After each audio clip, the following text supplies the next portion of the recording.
Okay, so now we're going to learn how to solve linear systems by elimination. Again, think of big picture. What are we trying to do for these questions? We have two lines. The lines are meeting, and we're trying to figure out what point they're meeting at. Except we're not using graphing because graphing is not efficient. It takes too long. And if the lines are meeting at a point that is not a perfect whole number, it's very hard to estimate where that would be. So we're still using algebra. Some people prefer substitution, some people prefer elimination, some don't care, but you need to learn both the methods and see the differences. There will be certain questions where it'll be use the method of your choice, in which case you use whatever method you want. So for substitution and elimination, first of all, do you guys notice that there are no x's and no y's that are alone? Like, you know how in substitution there was an x or a y alone? In this one, you notice how there's nothing by itself? So right away, if I were to choose a method, I wouldn't choose substitution because I don't see a letter by itself. Rather, what I'm going to do is I'm going to learn how to do elimination. And anytime I have a question where I don't have a variable by itself, I always eliminate. So I'm just going to go ahead and rewrite these questions on the side so that I have a little bit more space. So 3x plus 2y is equal to 19. And then you have equation 2, which I'm going to put right below it. 5x minus 2y is equal to 5. The first step to solve this question is you want to make sure it's in the right order. The order has to be you have to have an x, you have to have a y, and then you have to have a number. So sometimes the numbers may be mixed around. Like the question might be like 5 minus 2y plus x is equal to 0 or something. I want you to rewrite it so it's in the form where you have the x first, then you have the y, and then you have a number. And if you notice in the question, this has already been done, so we don't have to rearrange anything. Samira? So both of the always have to be put in that y. Yeah. And the point of that is you want your x's to be on top of one another, you want your y's to be on top of one another, and then you want your constants to be on top of one another. Now, if you didn't want to do it in that order, if you wanted to put the y's and the x's and the constants, that's fine. You just have to make sure they're always lining up. Samira, does that answer your question? Yeah, but I have another one. Yes. So, like, could you do like substituting You can definitely still do substitution. Absolutely. So if I give you a question where I'm not forcing you to use substitution or elimination, I'm saying choose any method, then you can definitely go ahead and do substitution. I'm just telling you from my advice is if the variable is not alone and I give you a choice, avoid substitution because the question does become a little harder. Okay, so here's what we're going to do. We're going to find a matching pair of numbers. So see how you have a 3x and a 5x? Are those matching?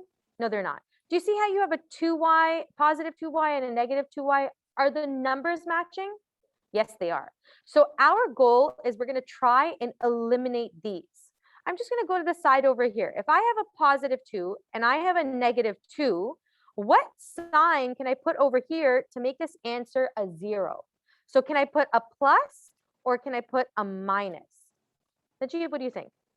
Okay, so let's say if I put a plus over here, this is like saying positive 2 plus negative 2. That's going to be 2 minus 2, which is going to be a 0. If you did not put the plus sign in, let's say you accidentally, mistakenly chose a minus. So everything froze, but I'll just keep going over here. So again, I have a positive 2, I have a minus 2. Let's say I put a minus sign here. What will this give me? What's positive 2 minus negative 2? Yeah, Anjali? What's that? It's going to give me a 4, exactly. But our goal, that's not going to eliminate anything. Our goal in elimination is to try to get rid of it. So we want this matching pair of numbers to become a 0 over here. And your task is to decide, are you going to add those numbers or are you going to subtract them? Only one of them will work. If you add them, then in this case, it'll become a 0. But if you subtract it, in that case, it'll become a 4, which is no good. Okay, so I'm just going to erase all of this so I have more room to write in. We decided that we need to add these equations together. So how exactly are we going to go ahead and do that? I'm going to put a big plus sign. And you guys, you're going to add this very much like you used to add when you were younger. So we're going to look at one variable at a time. What is 3x plus 5x? Green? Close, very close. 8x, yeah. And then what is positive 2y plus negative 2y? Saran? It has to be a 0. Now, do you write plus 0? Do you write minus 0? It doesn't matter. It's a 0. It's going to disappear anyways. I just write it as plus 0. And then what's 19 plus 5? Matisha? Oh, sorry. Matisha, yeah, sorry, I don't know. It's going to be 24. Samira, you had a question? So like, if you were to subtract it, Yep. like, it would still be 0, right? No, it wouldn't. If you were to subtract this, what would happen is, well, 3 take away 5, that'll become negative 2x. Positive 2 minus negative 2 will become a 4y. And then this would become a 14. We haven't eliminated anything. We haven't gotten rid of anything. We still have an x, we still have a y, we still have a 14. Our goal for elimination is we want one of the numbers to become a 0 so that it disappears and we don't have to deal with it. Yeah, but like, is it plus 2y? Negative 2y. Yeah.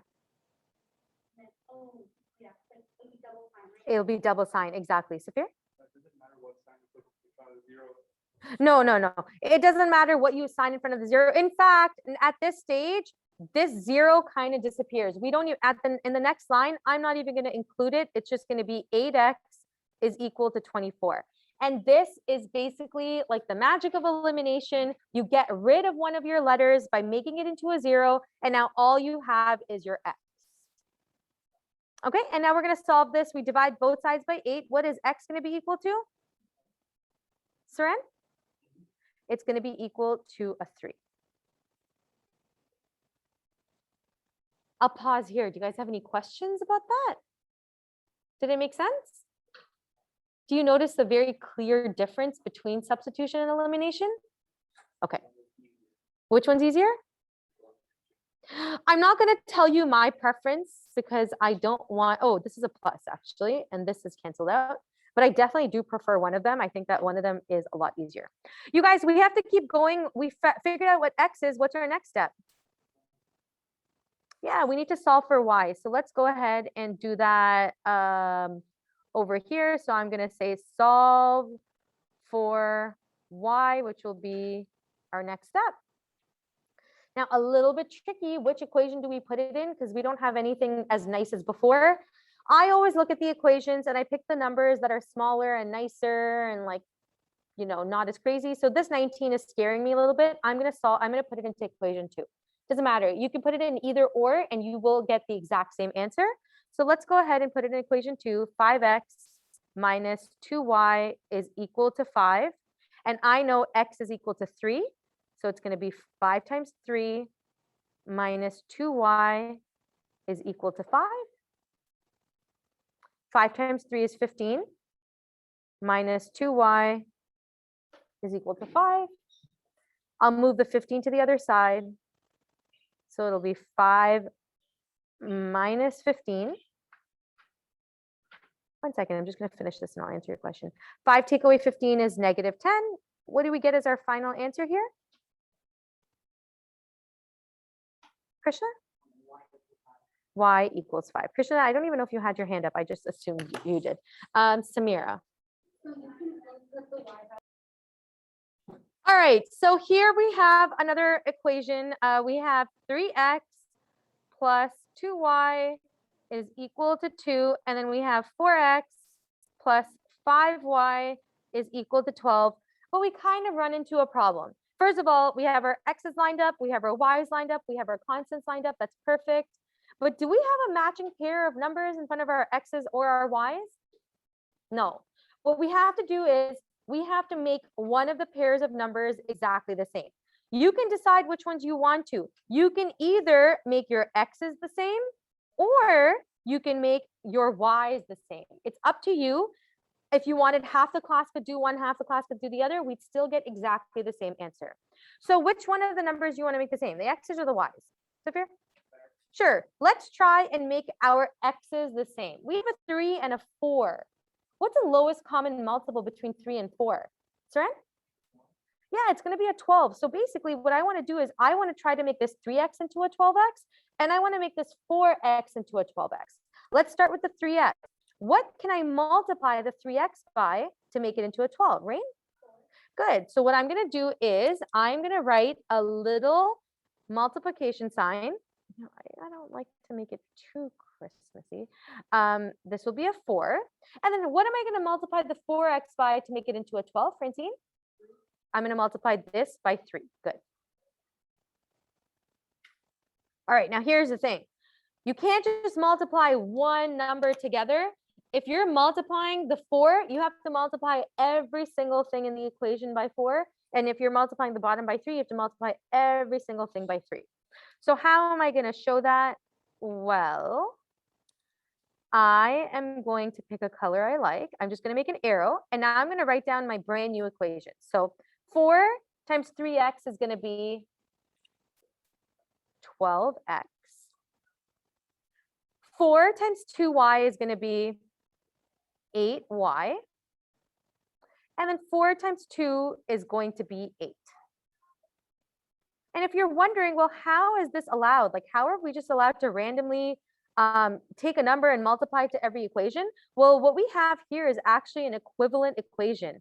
This equation and this equation are exactly the same. They have the same value. It's just that we took this equation and increased every number by 4.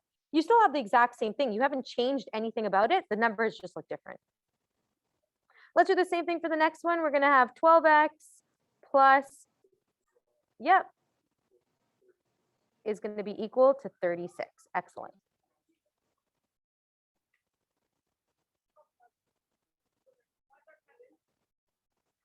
Okay, now do we have a matching pair of numbers?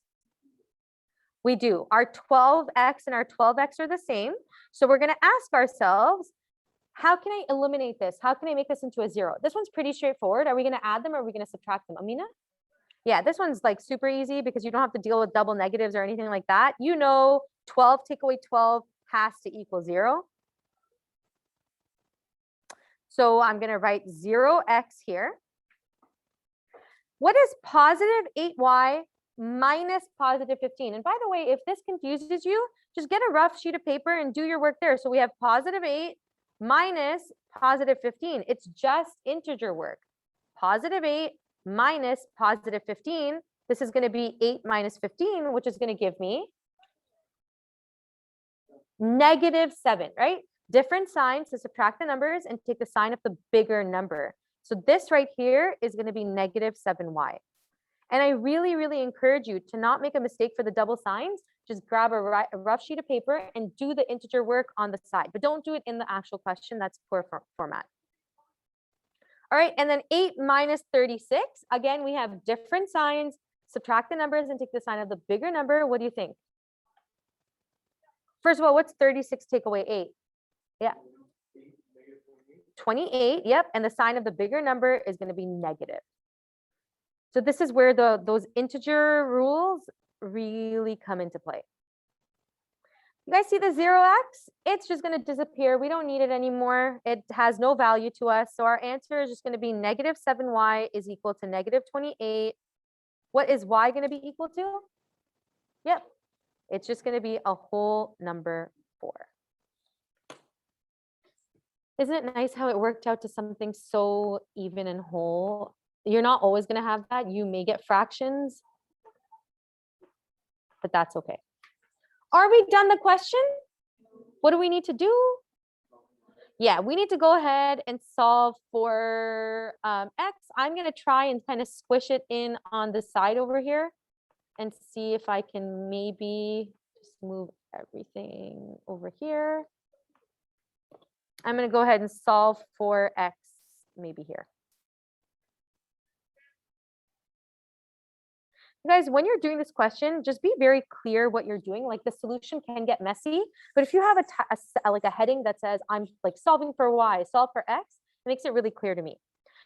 Which equation from the original 2 seems nicer? Yeah, Angelique? Definitely the first one seems a lot nicer. So 3x plus 2y is equal to 2. I'm going to sub in y is equal to 4. So it's going to be 3x plus 2 times 4 is equal to 2. 3x is going to be equal to 2 minus 8. 3x is going to be equal to negative 6. Did you guys get x is equal to negative 2 as your solution? If you did work ahead. And then therefore, our point of intersection is going to be negative 2, comma 4.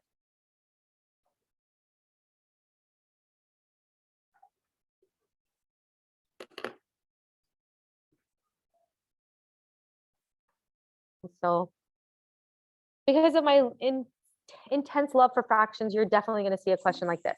Again, it says solve by elimination, but we have fractions and we don't want to deal with the fractions. Are these equations or are they expressions? They're equations. So what can we use when you have equations? You can use the magic number to get rid of the fractions. So basically what we're going to do is we're going to look at them separately. I'm going to look at equation number 1 first, which is, and I like to rewrite it. So instead of x over 2, I'm going to look at it as a half x plus 1 over 8y is equal to 4. Question? For the other question, was the answer negative 2? Yes, it was. Yeah. All right. Now I think back to our very first week of review and all that stuff. What can I multiply each of these terms by to get rid of the fraction? What do you guys think, Brianna? Yeah, good. So I'm going to multiply everything in here by 8. I'll multiply this and this. Do you multiply the number that doesn't have the fraction? Yes. And you know what? I'm just going to actually, just so that I don't have to write it multiple times, I'm going to just do one of these. I'm multiplying every single thing by 8. 8 times a half is going to be 4x. 8 times 1 over 8 is going to be just, you don't even need to write the 1, but I'm going to write the 1 in case you like to see it. And then 8 times 4 is going to be 32. Angelique, question?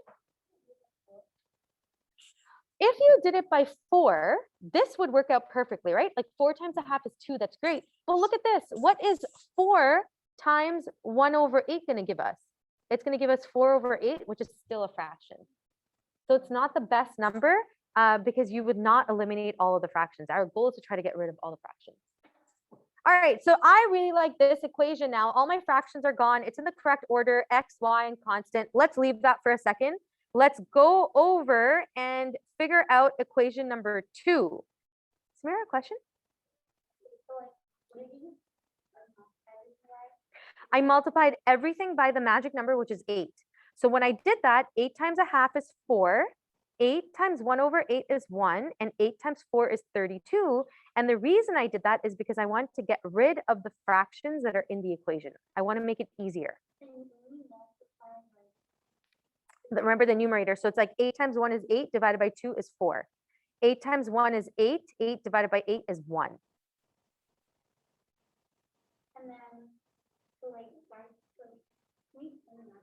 yeah, sure. Okay, let me explain it with the second question.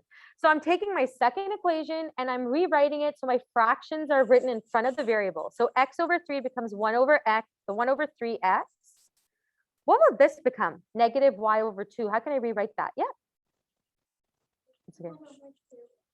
Methusha. Methusha. Okay. So it'll be negative 1 over 2y is equal to negative 2. Good. Okay, so let me explain the magic number again. When I'm trying to figure out what the magic number is, I look at the denominators, 3 and 2, and I try to figure out the lowest common multiple. Basically, what that means is I'm envisioning the 3 multiplication table and the 2 multiplication table, and I'm seeing what number they both have common that is as low as possible. So between the 3 and the 2 multiplication table, what is common between both of them? Yeah, it's 6, right? So I'm going to multiply every single term now by the number 6 to try and get rid of the fraction. So I'm just going to put big brackets and multiply by 6. What will 6 times a third be? You can just say it out loud. 2x, yeah. What is 6 times negative 1 over 2? Positive or negative? Negative 3y. Do I have to multiply the 6 with the number over here? Yes, I do. 6 times negative 2 is negative 12. Great. Okay, So we have equation number 1, which is this, equation number 2, which is this. Let's rewrite them so they're on top of one another like we're used to seeing. So we have 4x plus 1, 1y. So we have 4x plus y is equal to 32, and we have 2x minus 3y is equal to negative 12. The question is saying you have to solve by elimination. I know you guys are probably like, oh, look, there's a y by itself. I could do substitution, but they're telling you to eliminate. Yeah. I always keep it in order. See how this is equation 1? See, I put equation 1 here. I always make sure equation 1 is at the top. Does it matter mathematically? No, but it's just good format to keep it like that. Do we have a matching pair of numbers anywhere? No. Which numbers do you want to make the same, the x's or the y's? Brianna? Okay, sure. Let's make the x's the same. We have a 4 here. We have a 2 here. How can I make this into a 4? Rahima? Excellent. I'm going to multiply this by 2. Do we have to do anything to the top numbers? No, technically you have to multiply by 1, but that's exactly the same thing, right? So it is possible when you're doing elimination for you to only have to multiply one equation to make the matching pair.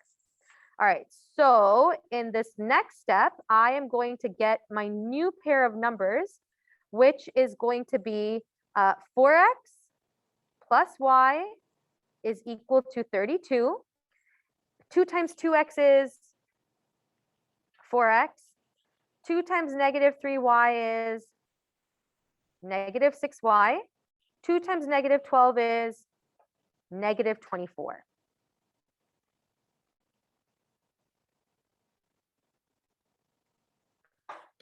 So close to the finish line.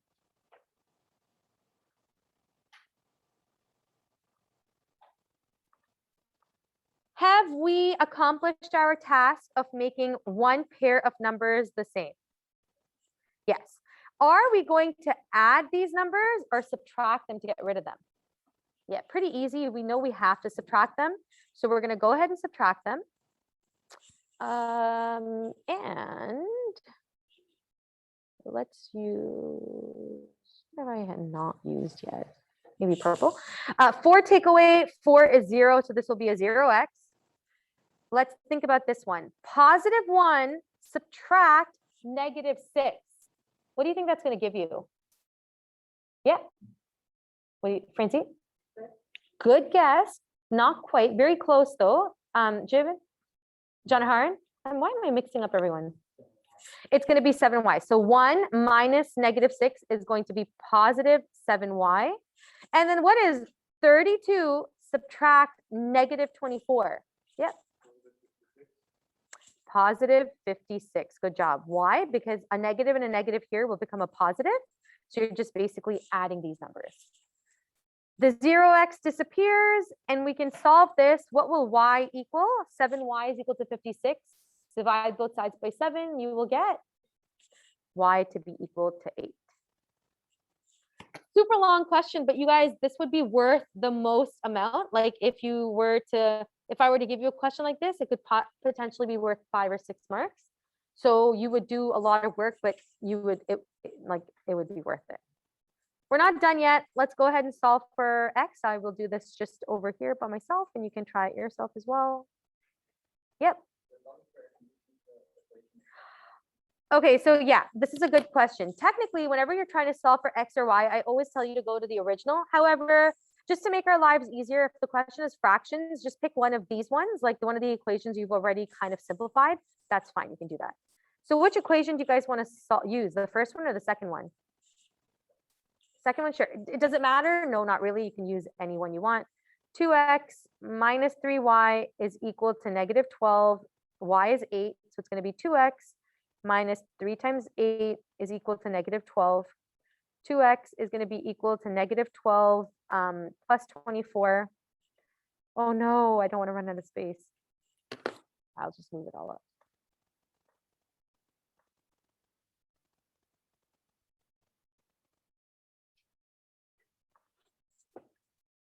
And then 2x is going to be, or x is going to be equal to 6. And then if I really wanted to be evil, which maybe I have been, I can't remember what assessment I put, I could ask you to check the solutions. And you guys should practice checking the solutions. When you're checking the solutions, you have to go back to the original. So you're gonna do a left side, right side check, left side, right side check. I encourage you to practice doing that with question 3. We won't take it up or anything. Maybe we can take it up next class, because I think I've talked enough. But definitely try to check your solution with these equations. We're not done. We need to write, therefore, our point of intersection is 6, 8.